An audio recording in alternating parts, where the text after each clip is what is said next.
Stephen, a 4-3 victory over Doncaster, 4 second half goals giving you the win. How do you describe that game of football? In one way, I'm raging with the defending, but absolutely delighted with the boys' character.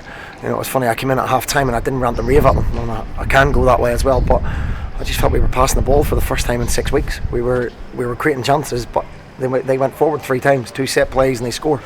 You know, and I said to them, just keep doing what you're doing, just keep passing the ball, and you'll get something. You'll get a goal, and they'll crumble. And listen, they did, and I have to say it's credit to them. You know, the crowd can turn on them. They didn't, so that is to be admired as well. The crowd did not turn on the players, and I think that shows you the benefit of fans getting right behind the team.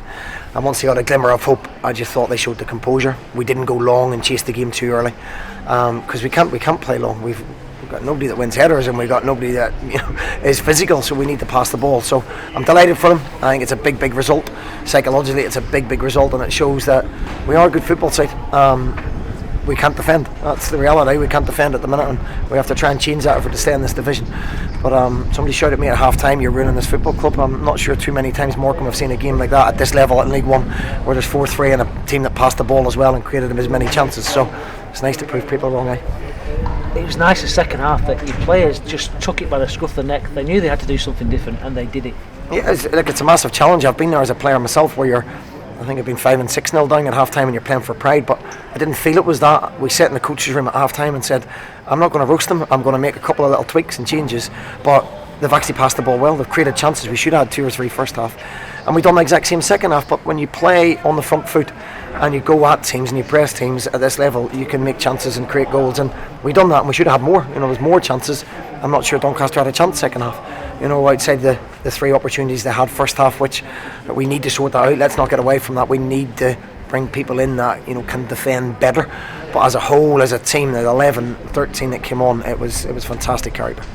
2 goals from Cole Stockton again, but there was so much more to this performance than just Cole today. Yeah, I mean, listen, you seen what we were like without him. We didn't have a platform to play from. I thought Shane McLaughlin's second half was back to his old self. Tooms gives us a bit of ownership on the ball. Aaron Wildig made a difference when he came on as well. There was a lot of good performance. Ant O'Connor was outstanding.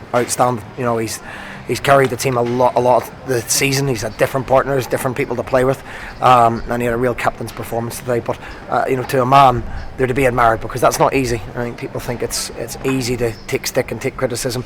It's not, but they responded brilliantly. So very proud of them tonight. And let's talk about Tooms, his winner. He's had a long career, but he's not scored many as good as that. I've never seen Tooms have a shot, to be honest, so I didn't have high hopes when he took his touch. I thought he was going to pass it to somebody as he usually does, but yeah, superb finish. You know, Tooms is what he is. He's a quality footballer. He gives his ownership of the game with the ball, and you know, we tried games without him where we had more legs, but we never passed the ball. You know, and I'd rather have somebody that takes ownership of the game and passes the ball than people that don't. And you know, he does give us that extra quality, and it brings better out of Shane, it brings better out of Alfie and out of the other midfielders, Aaron and Philo, when he's fit again. So yeah, I'm really pleased for him. He's responded the right way when he wasn't in the team as well, so showed some of maybe the younger boys how to react to getting dropped. All wins are important, but some wins are more important than others, and that must be one of those today with where you were in the league. Yeah, certainly. It doesn't matter who it was against, to show that level of character and quality. You know, please don't get away from the fact that at 3-0 down, we were still trying to pass the ball, and we were still trying to play. You know, we created lots of chances at 3-0 down, but second half, the momentum, the pressing, the desire to win tackles, come out with second balls, you know, that's to be admired, and we have to continue that in the league now. We can go to Spurs and we can enjoy the game, and we can try and cause a shock, but the reality is, if we play like that, we'll be okay, but we have to do that consistently, and we have to defend better. And you brought Afnahua back in today, and I thought he did really well as well. I think the whole front 3 did. You know, Jonah sometimes makes mistakes, Arthur makes mistakes, but when they give me the level of work rate, that's all I ask. If people run for the ball and chase lost causes like Jonah done for the goal on, what day was it, the last game we played, you know, he won the ball back from a poor pass. That's all I ask from players. People make mistakes, but I want boys that will run for the badge, die for the badge. You know, sometimes people play for the name on the back of their shirt instead of the badge in the front, but I believe I've got a group of boys that are now playing for the badge. And you sent the Morecambe fans home really happy today. Yeah, I'm delighted for them. I am, as I say, bar a few clowns. the vast majority have stuck with us even in the first half, and they were right to be very annoyed. But I have to say, I'm delighted they got the reward, because they've been like that with me all season around the town. Everywhere I've been, I've had nothing but support from the board. They know what a difficult task this is, what a job we've got on our hands.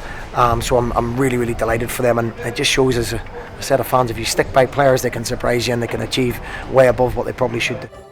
Mazuma.com